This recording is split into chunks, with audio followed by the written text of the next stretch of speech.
खरं तर आपल्या सर्वांचा उत्साह बघितल्यानंतर लक्षात येत आहे की 100% विलासरावांच्या आठवणी या शहरातून नक्कीच पुसल्या जातील, यात काही शंका नाही. रवींद्र चव्हाण आले होते. स्वर्गीय विलासराव देशमुख यांच्याविषयी शब्द व्यक्त केलेला आहे. एकीकडे भाजपचे नेते सांगतात की लातूर सुसंस्कृत आहे आणि एकीकडे अशा पद्धतीने वक्तव्य करतात. कसं बघताय? मला असं वाटतं भारतीय जनता पक्षाचे प्रांताध्यक्ष रवींद्र चव्हाण यांनी जे भाष्य केलं ते अतिशय दुर्दैवी आहे, निषेधार्ह आहे आणि त्यांच्याकडनं हे अपेक्षित नव्हतं. भारतीय जनता पक्ष आता राजकारण कोणत्या स्तराला घेऊन चाललंय हे यातनं स्पष्ट होतं. लातूरकरांच्या सन्मानाला ठेच पोहोचवणारं वक्तव्य हे आहे. मला असं वाटतं की भारतीय जनता पक्षानं किंबहुना प्रांताध्यक्ष रवींद्र चव्हाण यांनी याबाबत दिलगिरी व्यक्त केली पाहिजे अशी सगळ्यांची अपेक्षा आहे. लातूरमध्ये अशी परंपरा नव्हती राजकारणाची, परंतु मागच्या काही दिवसात जर बघायला गेलं तर अशा पद्धतीचे स्टेटमेंट वारंवार होते. मुद्द्याचं राजकारण भारतीय जनता पक्ष अलीकडे करत नाहीये आणि अनावश्यक मुद्द्यावर चर्चा करणं आणि निवडणूक भलत्याच दिशेला घेऊन जाणं असा प्रकार भारतीय जनता पक्षाकडनं सुरू आहे. भारतीय जनता पक्षानं लातूरकरांना हे सांगितलं पाहिजे की गेल्या 7-8 वर्षामध्ये देशात, राज्यात आणि लातूरात त्यांची सत्ता आहे, तर या सत्तेच्या माध्यमातून लातूरकरांसाठी त्यांनी काय केलं पहिल्यांदा हे त्यांनी सांगितलं पाहिजे आणि मग या निवडणुकीमध्ये त्यांनी इतर मुद्द्यांना स्पर्श केला पाहिजे.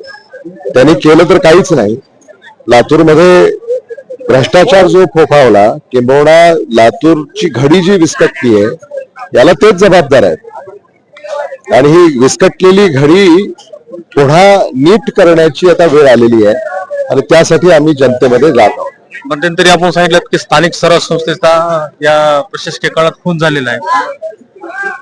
तर स्थानिक स्वराज्य संस्था आणि प्रशासक याच्यामध्ये सगळीच व्यवस्था कोलमडली आहे. सामान्य माणसाची हेळसांड होते. सामान्य माणसाला म्हणजे साधा परवाना जरी हवा असला तर पैसे मोजल्याशिवाय तो परवाना त्याला दिला जात नाही. अगदी जन्म प्रमाणपत्र जरी मिळवायचे असले तरी किती कष्ट वेचावे लागतात हे आपल्याला माहिती आहे आणि म्हणून मला असं वाटतं की ही सगळीच व्यवस्था ही नव्यानं प्रस्थापित करण्याची गरज आता येऊन ठेपलेली आहे. भाजपच्या पायाखाली वाळू सरकले असं वाटतं अशा स्टेटमेंट. मला असं वाटतं की लातूर शहर महानगरपालिकेची निवडणूक ही भारतीय जनता पक्षाच्या हातून ही निसटलेली आहे. काँग्रेस वंचित बहुजन आघाडी एक सक्षम पर्याय म्हणून पुढे आलेला आहे आणि मला विश्वास आहे की काँग्रेस वंचित बहुजन आघाडी ची या निवडणुकीमध्ये 90% स्ट्राईक रेट ने विजयी होईल. तर ह्या विधानाचं उत्तर लातूरकर मतातून देतील. अगदी लातूरकरांना कधी असं राजकारण मान्य नाही आणि लातूरकरांच्या भावनांना ठेच जर कोणी पोहोचवणार असेल तर लातूरकर निश्चितच त्यांना धडा शिकवतील आणि धडा शिकवण्याची संधी आता मतदानातून त्यांच्या पुढे येऊन ठेपलेली आहे. काल आपण जाहीर सभेमध्ये आमची लढाई लिंबू सोबत नाही अशा पद्धतीचं विधान केलं. आता जे भारतीय जनता पक्षाच्या पाठीमागून जे वार करतात, मताचं विभाजन करण्यासाठीच ज्यांना भारतीय जनता पक्षानं या निवडणुकीमध्ये उतरवलेलं आहे, असे जे लातूरकरांच्या मताचा बाजार ज्यांनी मांडलाय असे ते लिंबू टिंबू आहेत. आता ते लिंबू टिंबू कोण आहेत तुम्हाला माहिती आहे. महापालिकेवर काँग्रेस सत्ता पुन्हा एकदा येईल 100%.